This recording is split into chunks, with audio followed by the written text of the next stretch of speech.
Message numéro 10, la sanctification et la justification selon Luther, qui était très différent de celui de l'Église et que celui de la Bible. 1 Corinthiens 1:2, à l'Église de Dieu qui est à Corinthe, à ceux qui ont été sanctifiés en Jésus-Christ et appelés à être saints. Petit bout de verset là, que Luther ne devait pas aimer beaucoup. Alors, cette doctrine luthérienne qui dit que l'on est déjà tous saints et qu'il n'y a aucun effort de sanctification à faire, je n'y adhère plus, mais plus du tout, là. Ce n'est pas vrai que les chrétiens sont tous des saints. Ils portent tous le nom de saints, d'accord, mais ils ne sont pas tous saints. Pourquoi serions-nous appelés à être saints si emporter le nom suffisait au Seigneur? On se souvient que pour Luther, la justification et la sanctification ne sont que des noms, ne sont que des couvertures dont Dieu nous a recouverts pour ne pas voir nos péchés. Nos péchés peuvent bel et bien encore exister, mais Dieu ne les voit plus comme par magie, à cause de l'œuvre du Christ. Ça ne fonctionne pas comme ça. Luther ne croit pas à une sanctification grandissante qui doit demeurer active jusqu'à la fin de la vie. Beaucoup de chrétiens croient aujourd'hui avoir tout reçu ce qu'il y a à recevoir lorsqu'ils ont accepté le Seigneur comme sauveur et ne font plus ou peu de progrès dans la foi à cause de cette doctrine à tiédeur. La sainteté positionnelle que nous avons reçue en Christ n'est pas une finalité, mais un départ. Cette sainteté initiale ne nous a pas été donnée pour nous asseoir dessus paresseusement. Cette sainteté dans laquelle nous avons été incorporés en Christ ne doit pas cesser de nous porter à une sainteté toujours plus grande, sinon nous perdrons cette sanctification. Selon l'Écriture, que celui qui est saint se sanctifie encore. À propos de la justification maintenant, il y a deux sortes de justes. Les justes qui sont des hommes de bien, qui ne connaissent pas encore le Christ, mais qui mènent une bonne vie et ne s'adonnent à aucun péché grossier. Deuxièmement, il y a les justes qui le sont devenus par la foi en Christ et par la conversion de leurs péchés. Ce sont les vrais justes de Dieu. Ce sont ceux qui ont reçu une justice impartie par le Christ par participation à la sienne, qui marchent réellement de justice en justice et de sainteté en sainteté. Les saints sont ceux qui croissent dans la justice et la sainteté et qui ne se contentent pas seulement d'emporter l'étiquette, mais qui la vivent en action et en vérité. Ceux-là sont les vrais fils de Dieu. Ceux-là sont les vrais sanctifiés et les vrais justifiés. Voici une très très belle définition de ce que c'est qu'un homme juste devant Dieu.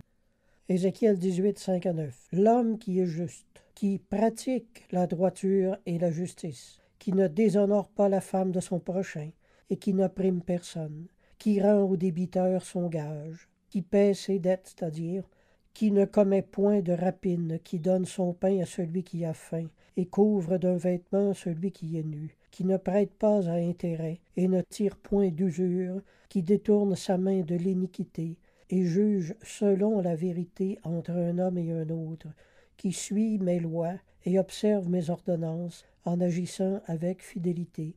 Celui-là est juste, il vivra, dit le Seigneur l'Éternel. Voyez-vous, c'est celui-là qui pratique la droiture et la justice qui est juste. Voilà ce qu'est un vrai juste. Et si votre foi au Christ ne vous a pas rendu juste comme ça, là, alors vous n'avez pas été justifié. Vous croyez seulement l'être, mais vous n'êtes pas né de nouveau. Une nouvelle naissance qui ne porte pas des fruits de justice est une nouvelle naissance qui n'a pas eu lieu. Je suis désolé de contredire peut-être votre théologie, mais tous les chrétiens ne sont pas saints et ne sont pas des justes. Au contraire. À l'époque apostolique, oui, peut-être que la majorité était des saints, mais plus aujourd'hui où il ne reste que la coquille du vrai christianisme d'antan. Nous vivons à la période décrite par Paul où les hommes, c'est-à-dire les chrétiens, auront l'apparence ou les extérieurs de la piété, mais qui renieront ce qui en fait la force. Et nous avons ici, mes amis, Paul qui prophétise la réforme.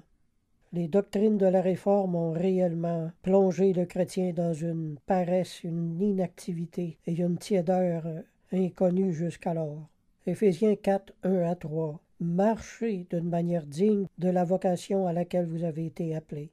Le verbe marcher est très important ici. Marcher fait référence à notre conduite réelle et non à une justification ou une sainteté imaginaire qui nous aurait été donnée.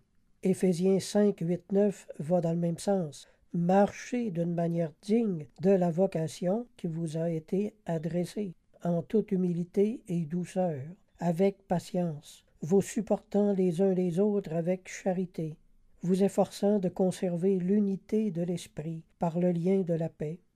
Le verbe marcher ici encore ne laisse aucun doute. Une nouvelle créature, par définition, c'est quelqu'un qui ne vit plus comme avant. En toute humilité, une autre traduction a rendu en une parfaite humilité.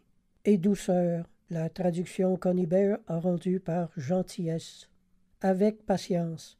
Le mot grec traduit par patience signifie plus exactement souffrir longtemps avec acceptation. Extrêmement patient, d'une patience à toute épreuve. Vous supportant les uns les autres avec charité. Pas dans le sens de s'endurer, mais de s'apporter du support. Une autre traduction de ce verset a rendu « Soutenez-vous charitablement les uns les autres ». La traduction Phillips a rendu « faisant preuve d'indulgence ». Dans l'Église de Corinthe, il y en avait qui ne marchaient pas de manière digne de leur vocation. Vous vous assemblez non pour devenir meilleur, mais pour devenir pire. 1 Corinthiens 11. Paul leur a pas dit, c'est pas grave, vous êtes tous justes en Christ, vous êtes tous saints en Christ, alors dormez sur vos deux oreilles. C'est ce que Luther enseignait.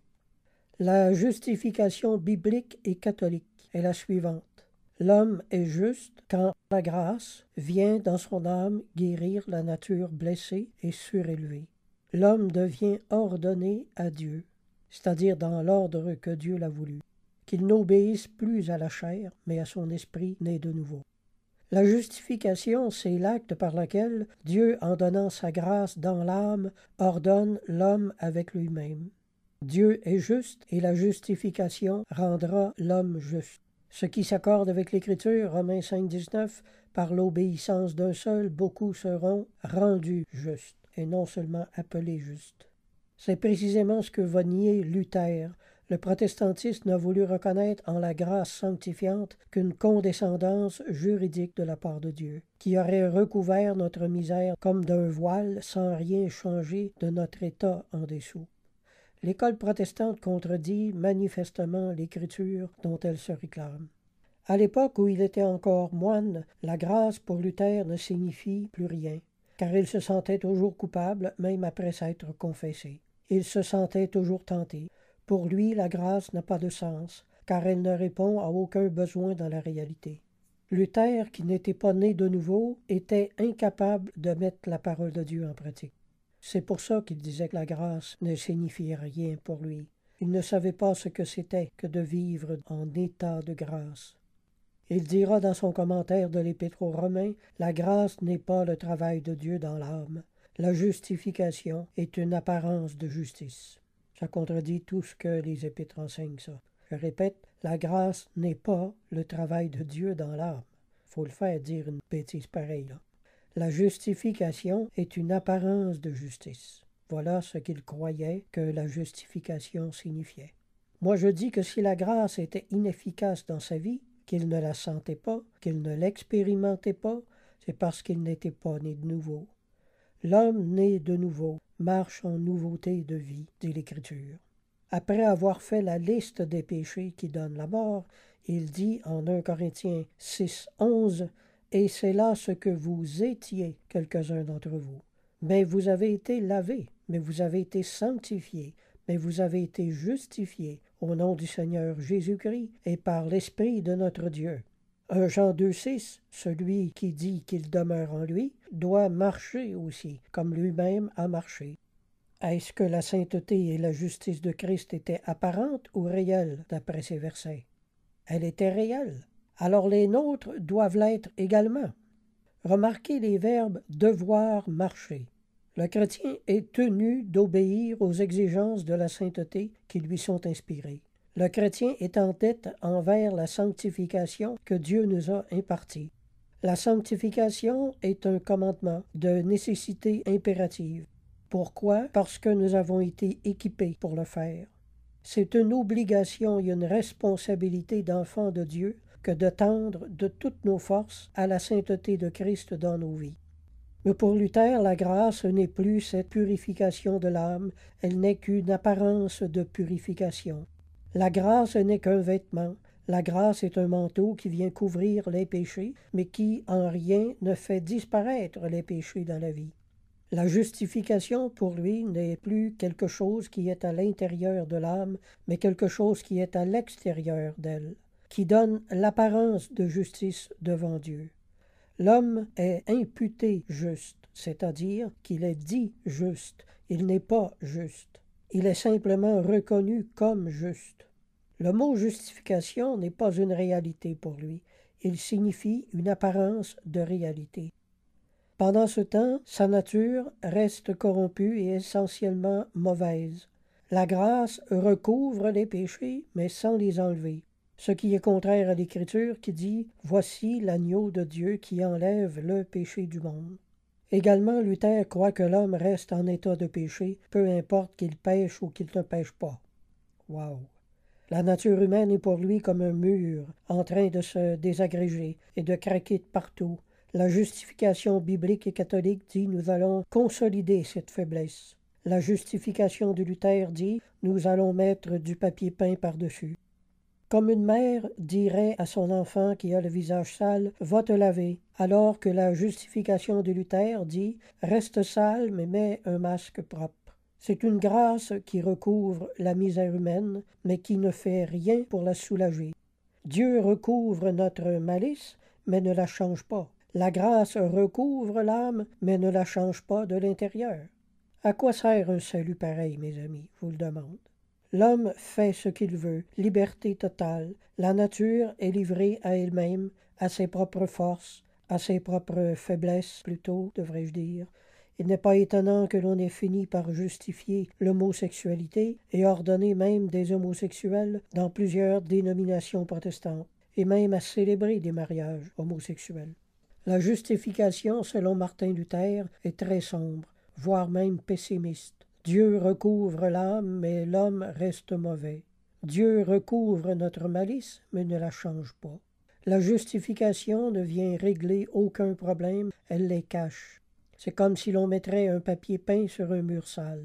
Le papier viendrait cacher la saleté, mais ne nettoierait rien. De sorte que l'œuvre de la grâce est seulement de nous recouvrir sans agir sur nous ou en nous. Alors voilà la justification selon Luther. Évidemment, le Concile de Trente va s'opposer à ça et va même jeter un anathème sur cette doctrine contraire aux Écritures. Également, l'orgueil de Martin Luther va se retrouver dans toutes ces doctrines.